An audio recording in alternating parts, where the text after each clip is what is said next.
Perfecto, perfecto. Ya, estoy grabando en la nube. Ya, Abarcar no está.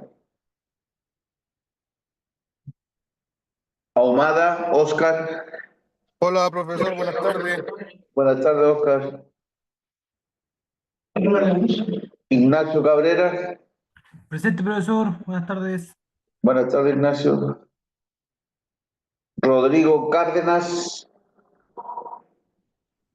Buenas tardes, profesor, presente. Buenas tardes, Rodrigo. Nicolás Castro. Buenas tardes, profe, presente. Buenas tardes, Nico. Alejandro Flores. Presente, profe. Ya. Profesor, buenas tardes. Buenas tardes, señorita. ¿Me puede dejar presente, por favor? Es que estoy trabajando y... ¿Dónde puedo rescatar el link de la grabación? En ¿No la está la nube, cuestión? está en la nube. Tú te metes va a estar en la nube en el. Hasta todas estas grabaciones en el. ¿Cómo se llama? En la aplicación del IP. ¿Ok? Nunca la lograron rescatar. Pucha madre. Pero si tú te metes deja grabándola, ¿ya? Y después grábala en la nube. Y tú cuando te metas a Zoom, abajito dice reuniones. Ahí puedes rescatarla. Bueno, o alguien que después la pueda enviar al grupo WhatsApp, si es que no pudiera, por favor. ¿Escucharon, muchachos? Dicen que sí, no hay problema. Gracias, muy amable. Diego me levantó el dedo aquí, por si acaso. Gracias. ¡Claro! José Gallardo.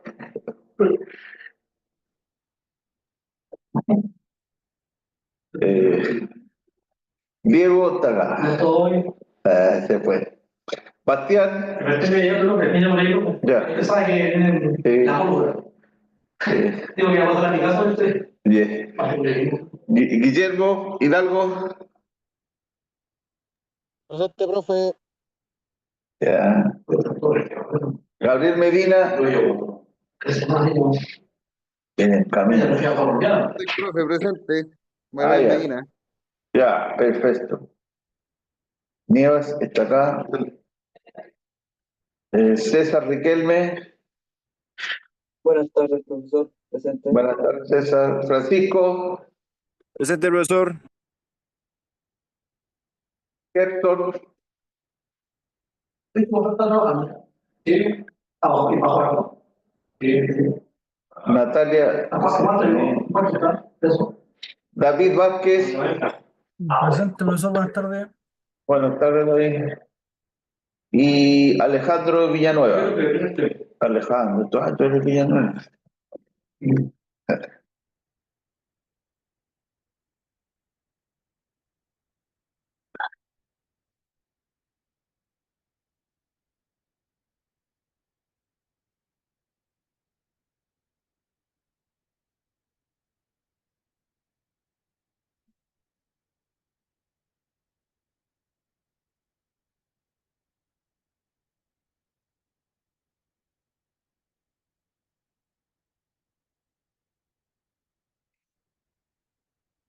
Tengo que ver aquí. Esta carrera.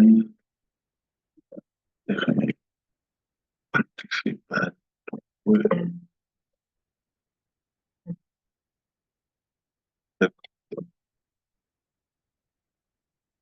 muy bien. Sí. Y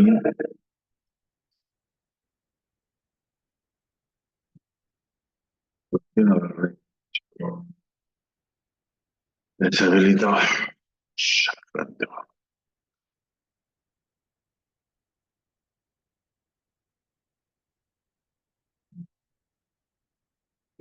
De advertencia de seguridad se bloquearon las referencias objetos externos.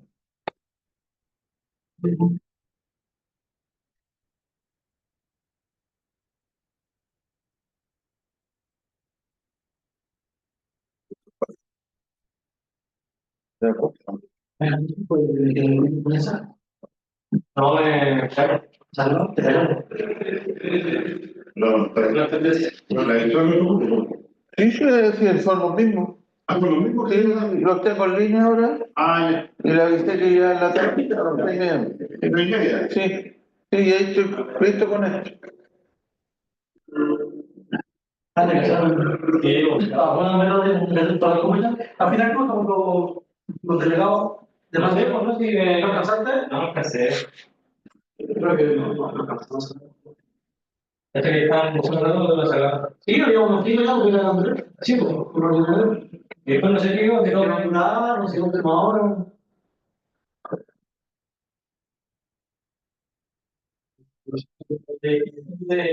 Vamos a poner. Bueno, todo el día después. Luego después diciendo, le digo, no, sí, sí, no, yo creo que eso le está ahí. No, no, no. Vaya, ahora,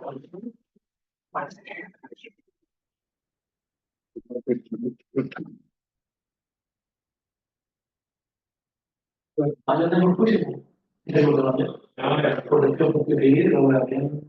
Los planes, por ejemplo, con la modificación que me lleva a casa, salía, por ejemplo, 2.500.000 más. Fui a la 10, 2.090.000. Eso es base de plata. Entonces, eso es lo que claro, más el privado, 30% de regalo, que me corresponde, y los 3.000.000 sí tienen que quitar del seguro social, lo sacan de tu dinero, que también lo pueden reconocer. Ah, ya. Vale. Eso es como para ahora vamos a quitar y nos vamos a todo. No sé si Ya. Hola, ¿tú eres Francisco Javier? ahorita banca. Abarca, no, Mauricio. Mauricio. Sí, sí, no, increíble.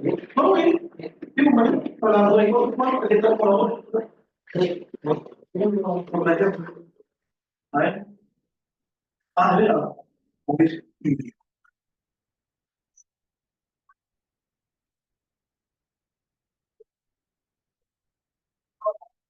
Voy a mandarme un poquito. ¿Verdad? ¿Ya me está bien? ¿Está bien ahí o no? ¿Está bien ahí? ¿O la otra lo va? ¿Está bien? ¿Ya? Lo que, bueno, la clase pasada nos queda para hacer un circuito, nos trajen ahora porque por la tarde vamos a tener clase, pero la próxima vez vamos a hacer todo lo que tenemos. Ya en la clase pasada vamos a hacer sacar un transistor que necesita un, por ejemplo, una lámpara, lo que sea. Que vamos a cortar un LED, vamos a hacer lo que más podemos ver. Y lo otro es que vamos a ver el efecto ya, acercándole una imagen para que veamos, podamos medir la diferencia que hay entre un polo u otro polo, porque tenemos, como les decíamos, hay transistores de efecto Hall que son bipolares, o sea, se actúa con el polo norte como el polo sur, con la parte magnética, ¿sí? Y otros que se actúan solamente con un polo, o sea, son los monopolares, ¿ya? Y otros que no necesitamos, que se quedan. ¿Ya? Y correctamos. Ya, esos son los tipos que están. Y ahora vamos a ver el efecto Peltier, que es un efecto que actúa, cómo se genera la corriente cuando combinamos dos tipos de metales. ¿Okay? ¿Y dónde podemos ver este efecto? Por ejemplo, los hornos de las cocinas, por ejemplo, las troces, los hornos, tienen una especie de sensor metálico. Cuando se calienta, se envía una señal eléctrica y eso se convierte a través de un decodificador. De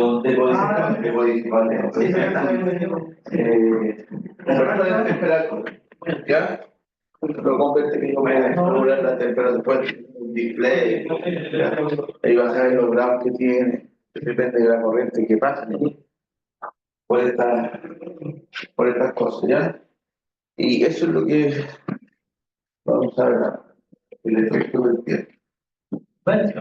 Del tiempo. ¿Ya? Vamos a dormir tranquilo. Una llamada celda de Pelletier. Y esto de aquí es un termopar. Espérate, antes de que comencemos, quiero darle las gracias a Diego por haberme traído la manzana.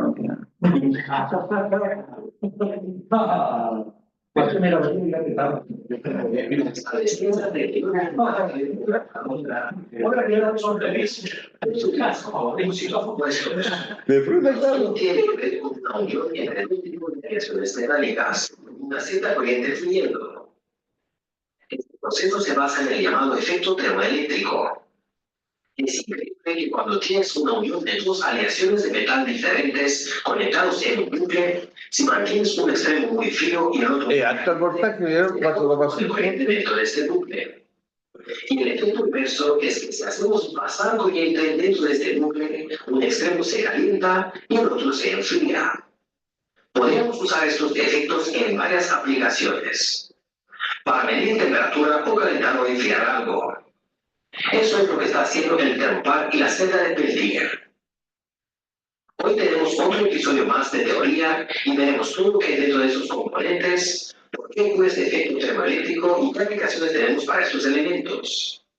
Tenemos varias partes de química, física y algunos fundamentos electrónicos. Asegúrate de suscribir y también activar la campana de notificaciones. También considera apoyarme en Patreon.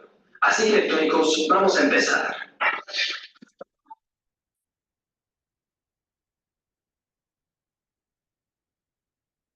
Este efecto también lo vemos en los termomagnéticos. ¿Bien?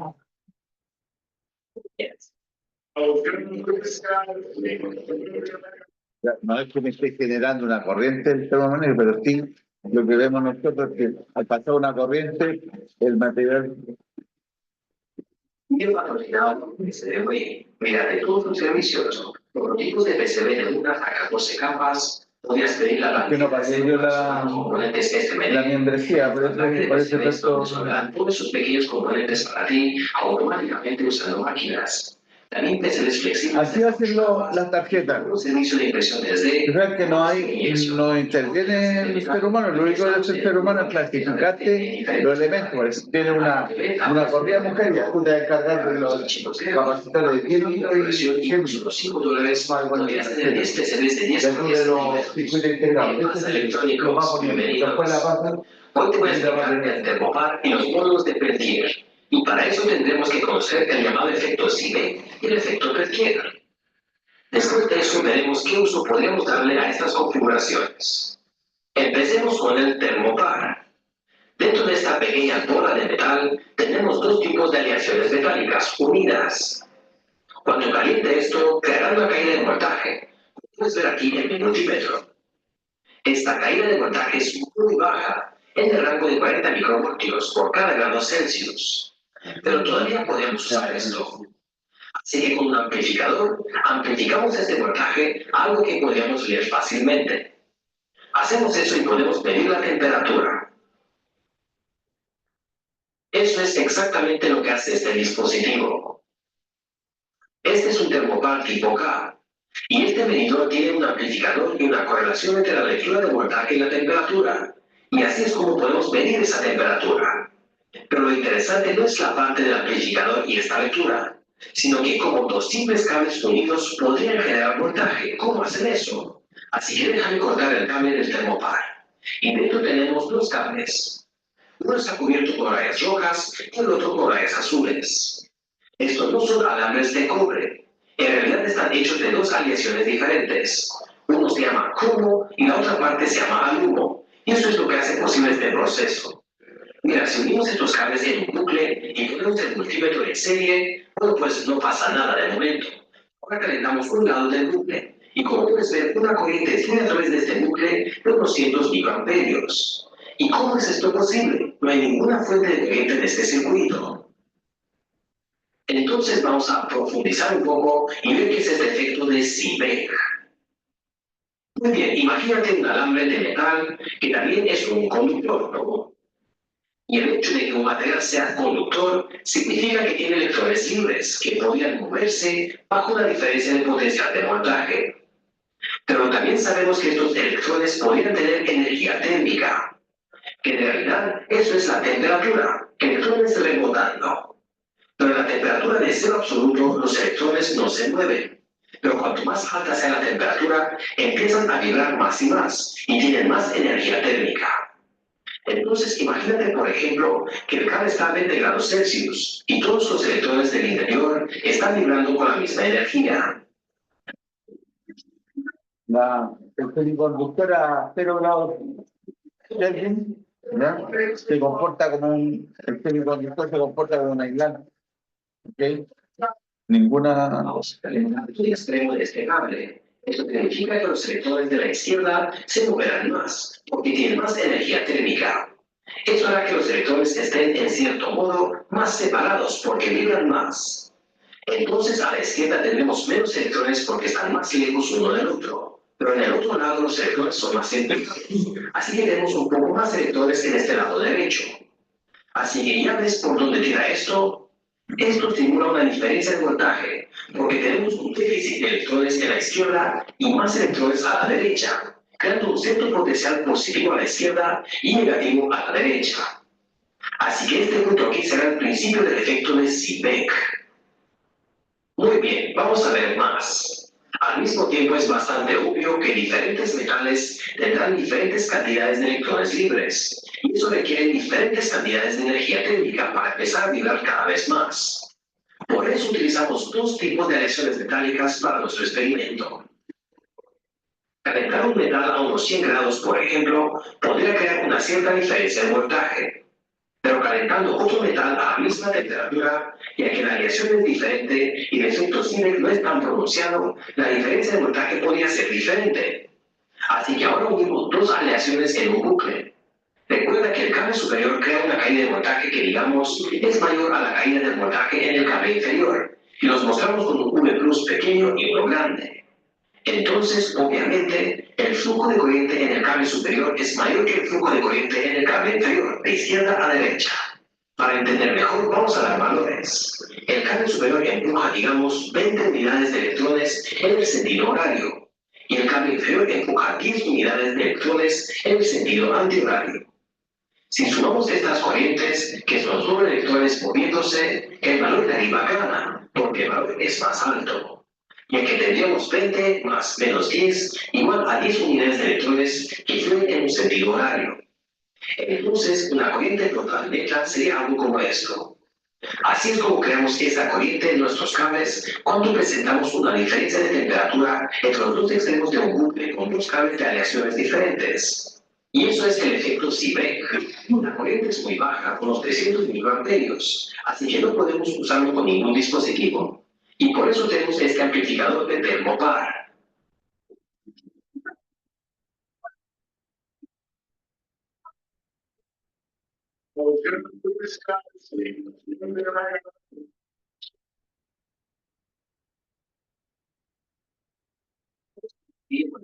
Veces más o menos. Y ahora podemos ver esto con un microcontador, por ejemplo.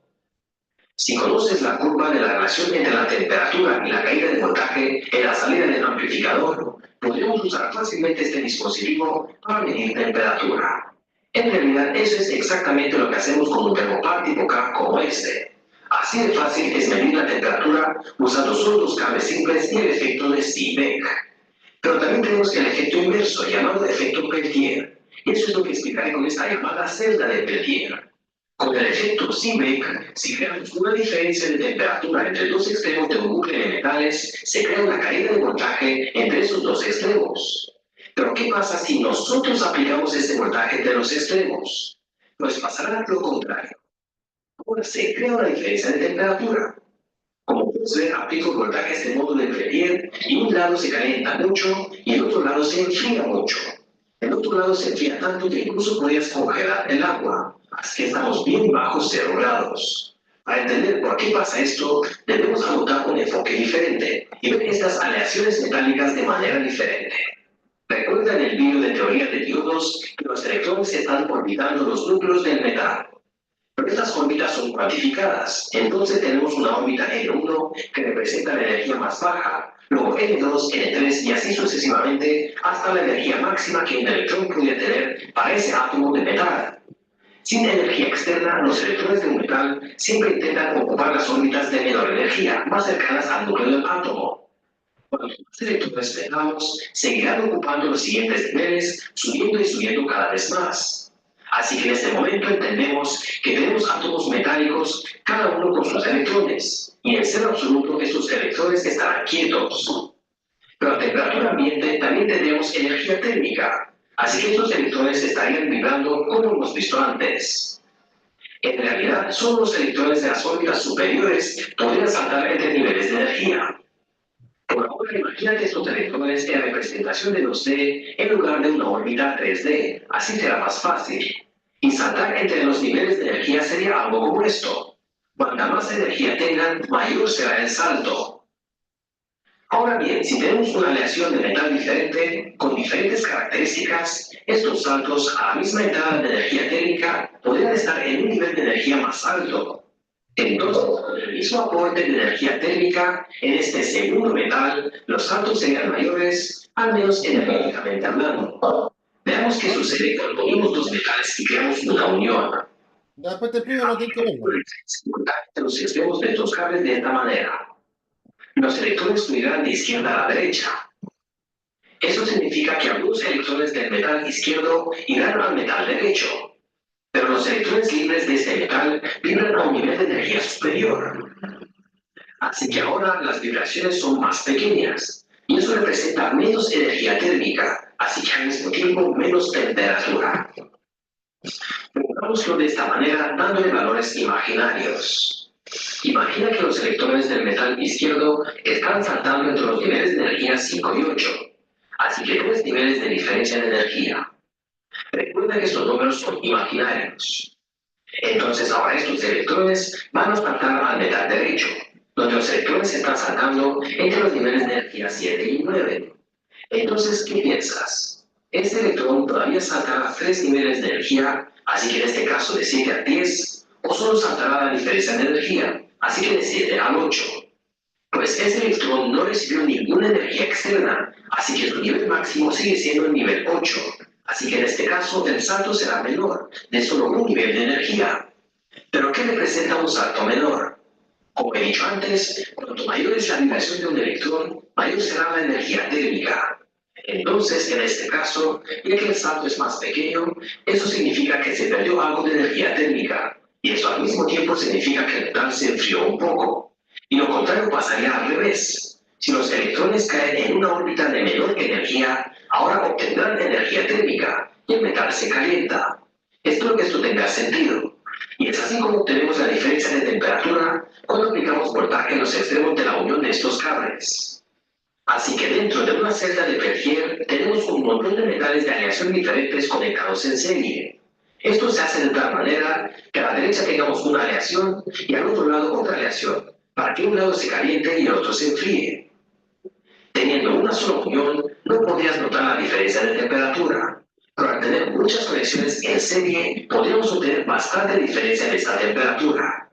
Entonces usamos dos piezas de metal dentro de un termopar para crear voltaje a partir de una diferencia de temperatura. Y luego usamos una celda Peltier con los mismos metales en el interior para crear una diferencia de temperatura con respecto al voltaje. Y como puedes ver, uno es lo opuesto del otro. Usamos termopares básicamente para medir temperatura con bastante precisión. Los diferentes tipos de termopares, hechos con diferentes tipos de aleaciones, darán una salida de voltaje diferente y podrían funcionar para diferentes rangos de temperatura. Por ejemplo, este es un termopar tipo K, que podría medir hasta 1200 grados Celsius. Por otro lado, usamos módulos de Peltier para enfriar algo, por ejemplo, y he visto gente haciendo su propio congelador portátil con estos módulos. Y así enfriando un lado y calentando el otro, esto crea voltaje. Esta vez el voltaje es más alto porque tenemos muchas uniones en serie, no solo una como antes. Por ejemplo, los satélites espaciales podrían tener un generador térmico nuclear y usar ese calor para crear voltaje a partir de módulos de Peltier, y con eso alimentar el satélite durante mucho tiempo. He visto gente creando generadores de voltaje a partir de un módulo de Peltier, una vela y un disipador de calor. Así que esto es el efecto termoeléctrico y más específico el efecto Seebeck y el efecto Peltier. Espero que has aprendido algo nuevo. Y si te gusta este video, dale un me gusta. Asegúrate de suscribir para ver más videos interesantes. Y también... ¿Ya? Ese es el efecto Peltier. Tenía una cosita por aquí, no las tengo. Pero eso lo usan a bordo, ¿cierto? ¿Se usa o no? Sí, usan el generador en todas partes.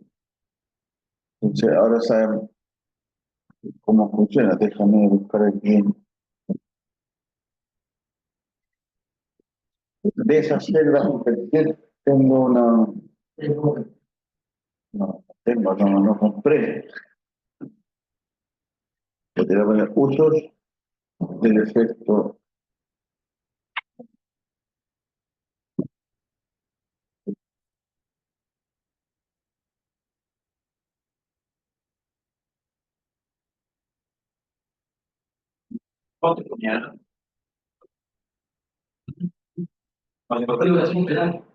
Pero uno mismo podemos usar la técnica de las manos. No podría. La vaca.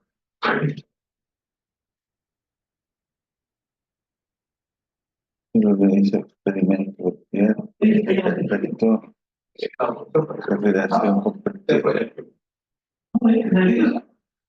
Vamos a ver qué pasa con este refrigerador compartido.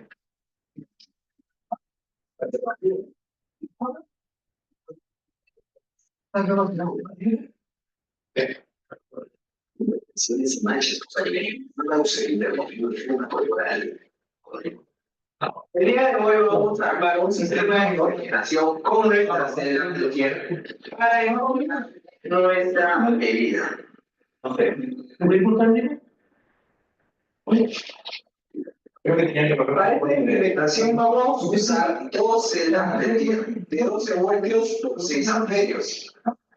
Para nosotros disipar el calor y gestionar el frío, vamos a necesitar dos disipadores. En este caso estamos usando los bloques de aluminio que se usan en la disipación de los procesadores de computadora, junto con su ventilador para extraer la temperatura. Para energizar nuestro circuito necesitamos una fuente. Vamos a usar una reciclada, que es una fuente ATX de computadoras antiguas, que nos arroja 12 voltios, 16 amperios. Necesitaremos un poco de pasta térmica para poder hacer una buena transmisión de calor entre la celda Peltier y el aluminio. Vamos a necesitar también un módulo de temperatura para poder verificar la temperatura interna de nuestro envase y unas cuantas borneras para poder hacer un conexionado más rápido. Ahora procederemos a hacer el ensamble. Unido a más probióticos, vitaminas y minerales. Unido a su futuro de estrés. Ahora vamos a comenzar a hacer los trabajos mecánicos de preparación del procesador para poder acoplar nuestra celda de tierra. Como pueden observar, hemos hecho 4 huecos.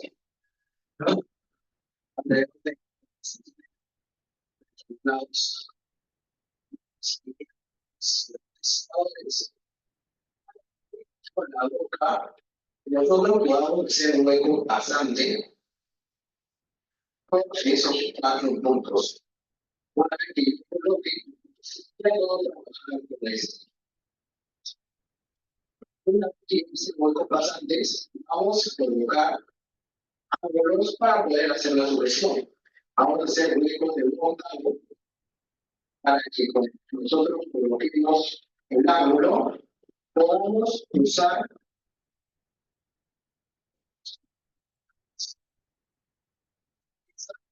fácilmente va a ser rosca lo que nos trate. Sin ejercer mucha presión, puedo hacer rosca por el hueco que ya he realizado. Una vez colocado, le tiene que quedar de esa manera. Controlamos el hogar. Y vamos a colocar el ventilador. El ventilador vamos a colocarlo en la parte de arriba encaja fácilmente porque esta no vino junto con el disipador, ya que es un disipador de procesador. Y ahora quiero que se fijen. De esta manera tiene que quedarle su disipador que va a ir en la parte superior donde se calienta la peltier. Ahora vamos a trabajar con nuestro disipador que va a hacer la distribución del frío dentro de nuestro Bueno, vamos bien. ¿A dónde lo volví? No está aquí. ¿Cómo lo moví? ¿Dónde me fui? Lo fue. ¿Ah? No, no sé. Bueno.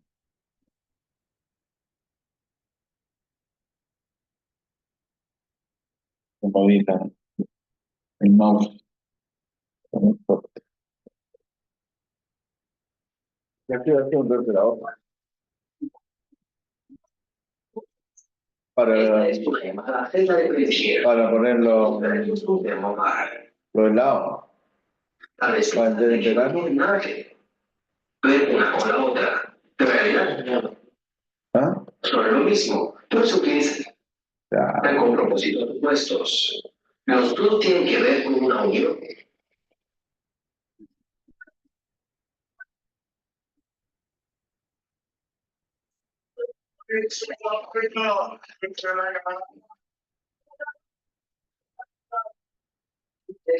La celda de peltier. Esto de aquí es un termobar. A ver. Un poquito. A veces, piensan de que no tiene. Acabo de la misma. Acabo de salir no antes. No. Ya vimos. Vamos a ver el otro. Quiero ver lo que. Quiero ver lo que. Cómo quedó. Usos.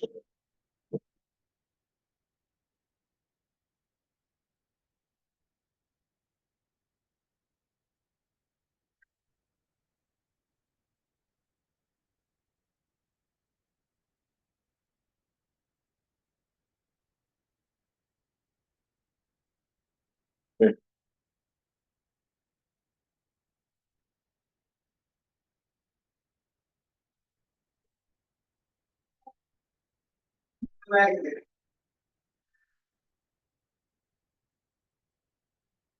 En implementación vamos a usar 2 celdas peltier de 12 voltios por 6 Aquí, hombre. Ahí.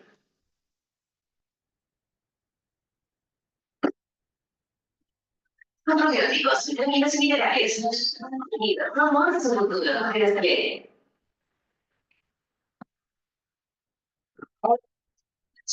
Hacer unos trabajos mecánicos de preparación del disipador para poder acoplar nuestra celda peltier. Como podrán observar, hemos hecho 4 huecos.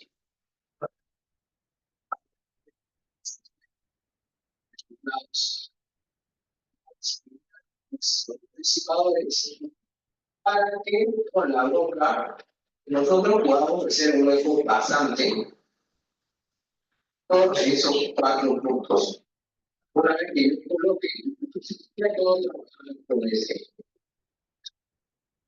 Una vez que hicimos huecos pasantes, vamos a colocar ángulos para poder hacer la supresión. Vamos a hacer huecos de 1 octavo para que nosotros coloquemos el ángulo, podamos usar. Yo estaba metido en dos torres. Ya que es aluminio. Ya salimos. Ya, voy a dar ¿Por qué está mirando? Yo estaba.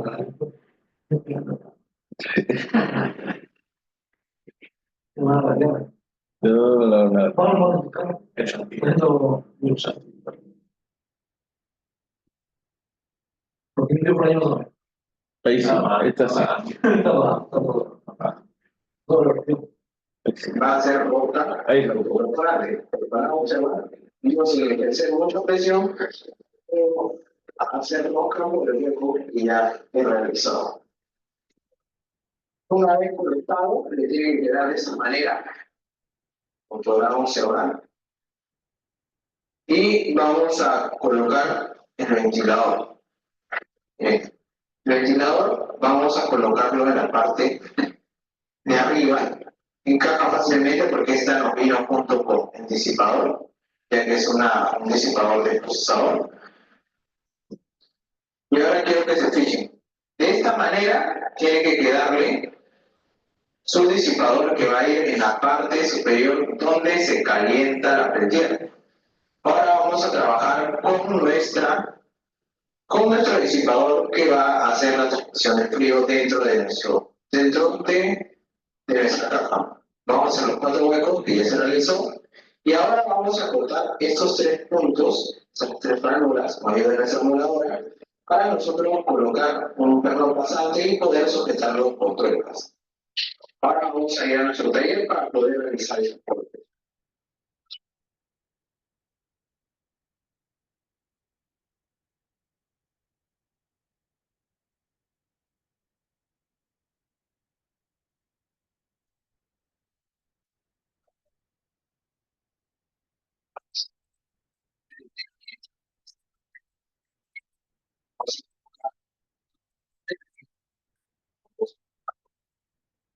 Nosotros colocamos aquí, colocamos el otro. Y en la parte superior, que es la parte que enfría, vamos a también a volver a colocar pasta térmica y lo vamos a colocar. Ahora, con ayuda de los perros, vamos a colocarlos y vamos a alocar cada uno de ellos para poder sujetarlos, de modo que las celdas de tierra ya no se van a poder mover.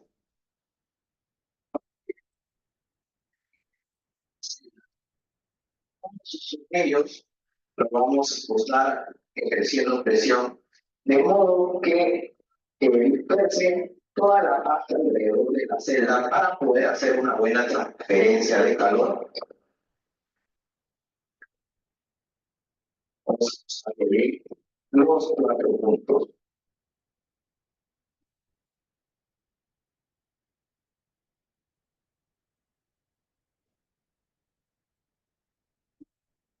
Una quedaría de la siguiente manera.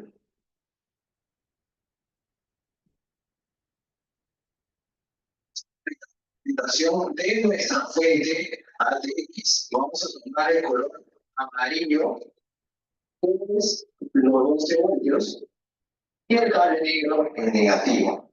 Vamos a tomar varios cables debido a que nuestra peltier consume cerca de 12 amperios. Colocarlo.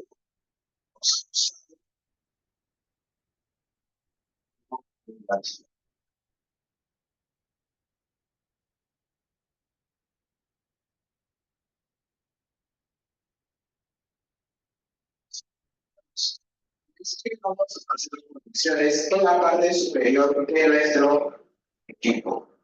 Ahora, tenemos nuestra celda peltier que tiene el cable negro y el cable rojo. Vamos a unir todos los cables negros y todos los cables rojos. Ahora, ¿cómo conectamos nuestro ventilador? Nuestro ventilador tiene 3 cables: el verde, el amarillo y el negro. El verde no lo vamos a usar, solamente vamos a usar el amarillo y el negro. El amarillo va a ser el positivo y el negativo va a ser el del color negro. Juntamos todos los negros y los otros dos rojos con el amarillo, para nosotros poder energizar por 12 voltios. Colocar por acá 12 voltios.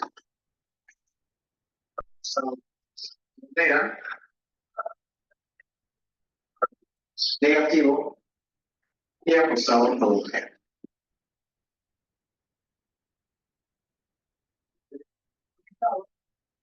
Se debe encender.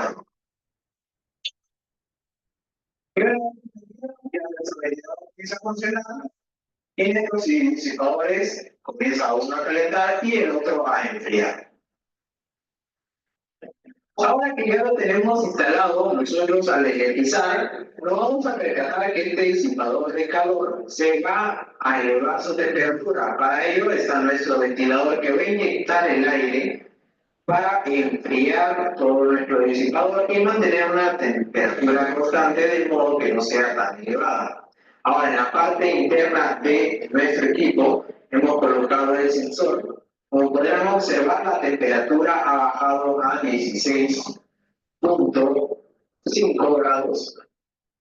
Y ahora vamos a comprobarlo con nuestra temperatura ambiente. La temperatura ambiente que tenemos es de 22.2. Así que hemos logrado bajar cerca de 6 grados. En el transcurso del tiempo va a reducir aún más, de modo que nosotros podamos enfriar todo lo que tenemos dentro de nuestra caja. Bueno, eso sería todo con respecto al video de hoy. No se olviden de darle like y compartir y seguir en todas nuestras redes sociales.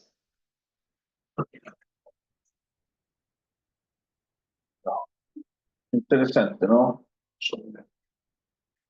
Sí, ya saben por cómo hacer enfriar los helados en la cajita de los chocolates, todas esas cosas. Chocolate, no, ¿dónde está?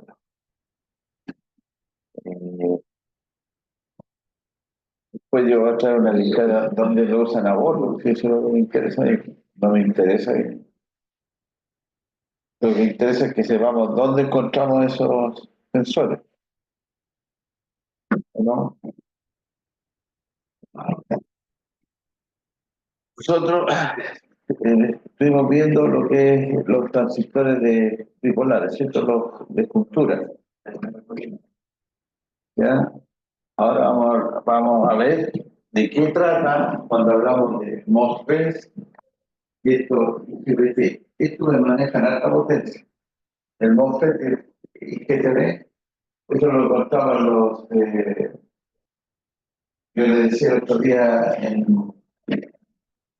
estos vertederos de frecuencia, y también nos encontramos sobre todo lo encontramos entre los inversores, ya los IGTV, los inversores, ahí trabajan alto de alta corriente. Y también esto lo encontramos en las UPS, en general donde se maneja alta potencia. Ahí encuentran este tipo de transistores. La estructura que es parecida, muy parecida a un transistor normal, pero agregamos más cosas. Lo que se controla explicando un gate, una base, los vehículos también tienen MOSFET, DJT e IGBT. Me han pedido mucho este tema en otros vídeos de componentes básicos. ¿Cuándo usar un tipo de transistor o el otro? ¿Cuáles son las diferencias entre estos tres tipos de transistores? ¿Cómo funcionan? ¿Cuál es el más adecuado para tus proyectos? ¿Y cuáles son sus principales características?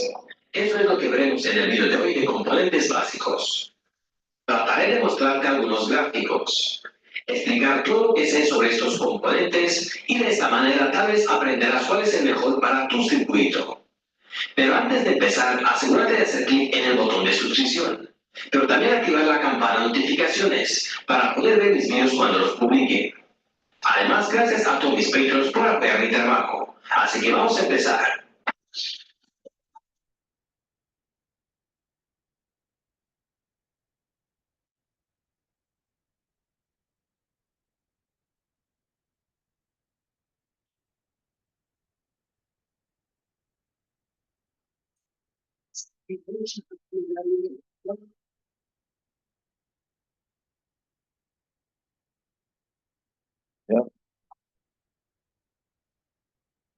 Este episodio está patrocinado por GNC PCB.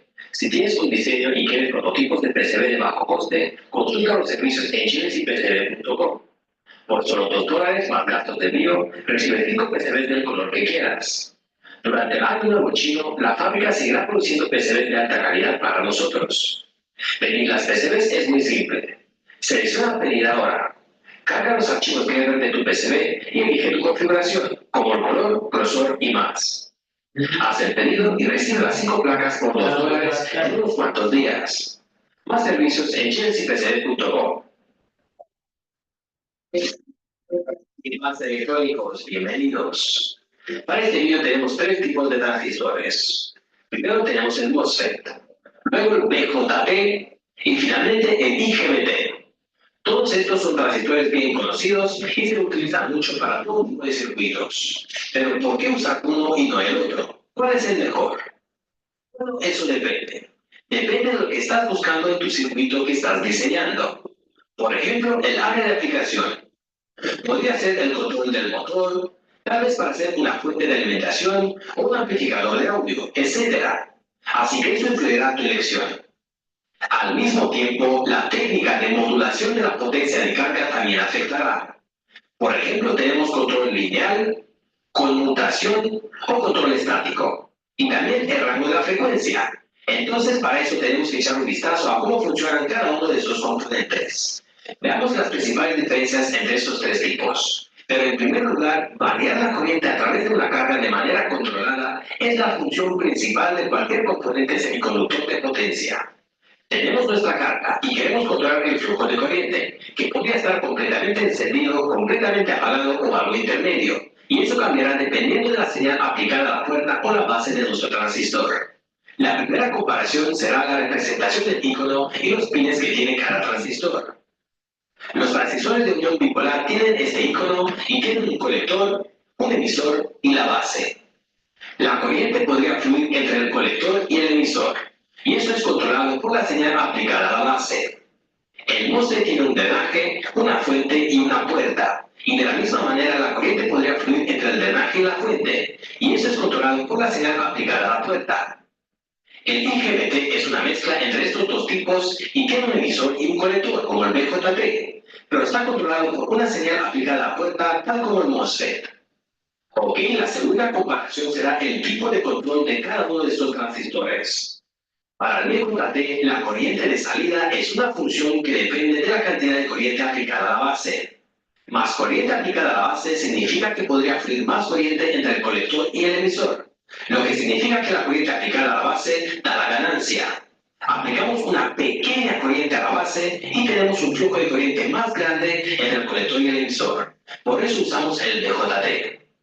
Para el MOSFET, el flujo de corriente entre el drenaje y la fuente está controlado por el voltaje aplicado a la puerta.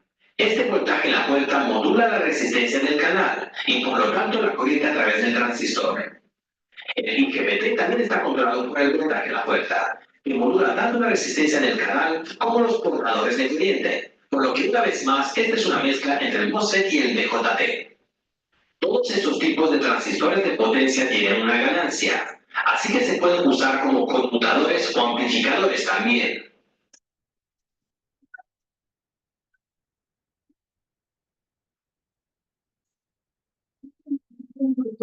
La 97% confirma las dos instrucciones. Ok, ¿qué otras diferencias tenemos? Vamos a ver su uso como transistores de conmutación de alta potencia. Dado que la potencia es corriente por el voltaje, tenemos que observar las capacidades de corriente y voltaje, obviamente. Pero se considera que el BJT en general es un dispositivo de alto voltaje y baja corriente. Tiene bajas pérdidas cuando se enciende, se puede computar a velocidades de alrededor de 100 kHz, la corriente está limitada a unos pocos amperios, pero podría funcionar incluso a miles de voltios. Para controlar con precisión el flujo de corriente, este transistor requiere un control de base complejo, donde se controla la pequeña corriente de la base, y tal vez incluso un circuito de retroalimentación. Para el MOSFET podemos decir que es un dispositivo de alta corriente, pero bajo voltaje. La resistencia entre el drenaje y la fuente es baja, por lo que podría transportar altas corrientes. Puede comprar altas velocidades hasta 500 kHz, controlar cargas de alta corriente, pero generar de hasta solo 100 voltios o así. El circuito de control de la puerta es más simple que el del BJT. Y finalmente, para el IGBT, podríamos decir que es un dispositivo de alto voltaje y alta corriente. Por eso este componente es interesante. Tiene pérdidas mucho menores cuando se enciende. También tiene un circuito simple para el control de la puerta, pero las velocidades de conmutación son bajas, alrededor de 50 kHz en general. Para ver esto mejor, aquí tenemos un gráfico de aplicaciones de energía en 3 dimensiones, donde podemos ver la corriente máxima, la frecuencia máxima y el voltaje máximo de cada componente. Como puedes ver, el MOSFET podría alcanzar altas corrientes, pero funcionará a un voltaje relativamente bajo. Los BJT podrían manejar voltajes altos, pero el valor de la corriente es más bajo. Y los IGBT podrían aguantar buenos valores de corriente y voltaje. Y estos son algunos ejemplos sobre qué aplicación podría usarse cada uno de estos componentes como dispositivo de control de potencia. Otros parámetros que debes tener en cuenta al buscar componentes y mirar hojas de datos. Para tener en cuenta que tenemos primero el IC, que te enseña el valor de corriente continua. También tenemos la HFE, que es la ganancia de corriente, la relación entre la corriente de la base y la corriente entre el colector y el emisor. También dirás el voltaje de encendido, el tiempo de apagado y el voltaje de ruptura, ya que estos también son parámetros importantes. Muy bien, para el MOSFET es posible que quieras mirar el voltaje umbral, el voltaje mínimo entre la puerta y la fuente que tienes que aplicar para activar este componente. Además, mira su máxima corriente, la ganancia también y la resistencia de encendido, para circuitos más complicados, donde también debes tener en cuenta eso. Y para los IGBT tenemos más o menos lo mismo que para el BJT, pero no hay ganancia de corriente. Finalmente, pero no menos importante, como diseñador podrías tener en cuenta el coste. Esto podría cambiar dependiendo de la cantidad que compres, pero generalmente para cantidades bajas, los BJT son muy baratos. Los MOSFET tienen un precio medio y por lo general los IGBT son un poco más caros. Mira todas las tablas que pongo debajo del vídeo para ver más parámetros.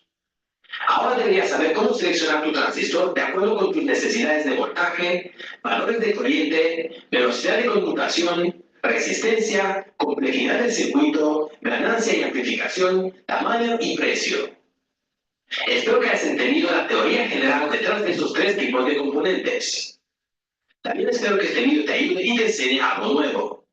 Y si es así, considera suscribirte a este canal. Ya. La idea es que era una introducción, después vamos a trabajar con ello, ¿ya? Miren lo que viene. Y eso, muchachos. Y activar la campana de notificaciones. Me equivoqué. Ya. Así que...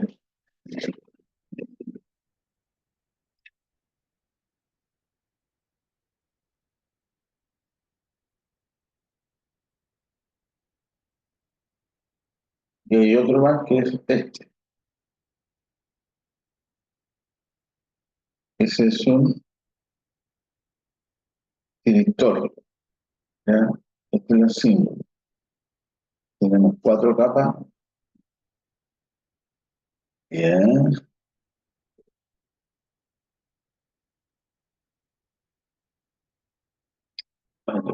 Ahí está. Este, ¿eh? Sí. El director de 4 capas es como tener 2 transistores, ¿ya? De ¿qué tipo es este? Un PNP y un NPN. Están en serie, ¿se fijan? ¿No? Aquí, ahí. Este es PNP y este otro es NPN. ¿Fijan? Así, claro, la estructura PNP puede ser representada por un circuito equivalente compuesto de un transistor PNP y un NPN, como muestra la figura. Este es el símbolo. Cuando usamos los transistores, ¿cómo opera? Voltaje ruptura en directa, hace esto. Tiene un voltaje break, este. Empieza a conducir, llega un momento en que llega el voltaje break y se devuelve y aumenta la corriente. Eso es lo que hace. Esta es la corriente transfer, la corriente ánodo. ¿Ya? Todos los voltajes, todos los directores entre ánodo y cátodo van a empezar a aumentar el voltaje hasta llegar el break, se devuelve, disminuye el voltaje y empieza a conducir. Es la gracia que tiene este SCR, que nosotros para poder que conduzca tenemos que excitar o poner un voltaje control en el cátodo. Acá, déjeme ver si está por aquí, para los cálculos, déjame ver si parece cómo lo alimentamos. Pero sí va a aparecer. Nosotros aquí yo de aquí tiene un cátodo, nosotros alimentamos ese gate este conduce. Ay, si no, no va a conducir. ¿Ya? Y, bueno, vamos a dejar hasta aquí. Esto lo vemos en la próxima clase. Ahí están, ¿ves? Ahí está el gate, el ánodo cátodo. Si yo excito, si tengo una señal aquí en el gate, este va a conducir. Si no hay señal, no conduce. Esa es la gracia de que yo puedo controlar este SCR, que inclusive lo usamos para en los dimers. ¿Usted conoce los dimers, cierto? Así que te va bajando ya, este funciona para eso, con un SCR. Nosotros vamos regulando el voltaje aquí en el gate y hacemos que cuando pasen los 220. ¿Ya? El gate, no gate. Ya muchachos, vamos hasta aquí porque tengo que preparar la otra clase para bueno, ¿ya? Así que, ya muchachos, nos vemos, si Dios quiere, la próxima semana. Ya, profe, gracias. Ahora que ustedes que tengan un buen fin de semana. Dijo, ¿Qué? dijo que lo irá a visitar. Lo mandan ahí para el tío Oscar. Así Oye, están diciendo. Diego. Dijo el enano que lo llamé. Que no lo vean. El enano que lo llamé. Chao, dejamos el fin de semana. Hoy necesito después que me den. ¿Cuál es su correo? Deja anotarlo aquí. ¿Tienen correo ustedes como grupo o un correo necesito para comunicarme si tengo alguna información que El de dar? Fede. ¿Ya?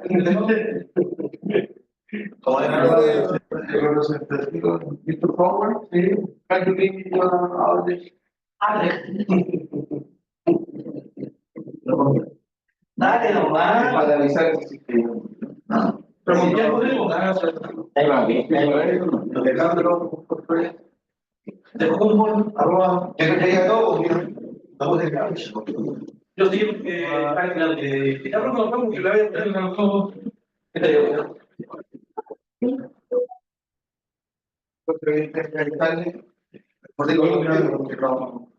Siempre me manda la prueba por correo. también. Va a mandar un ejercicio.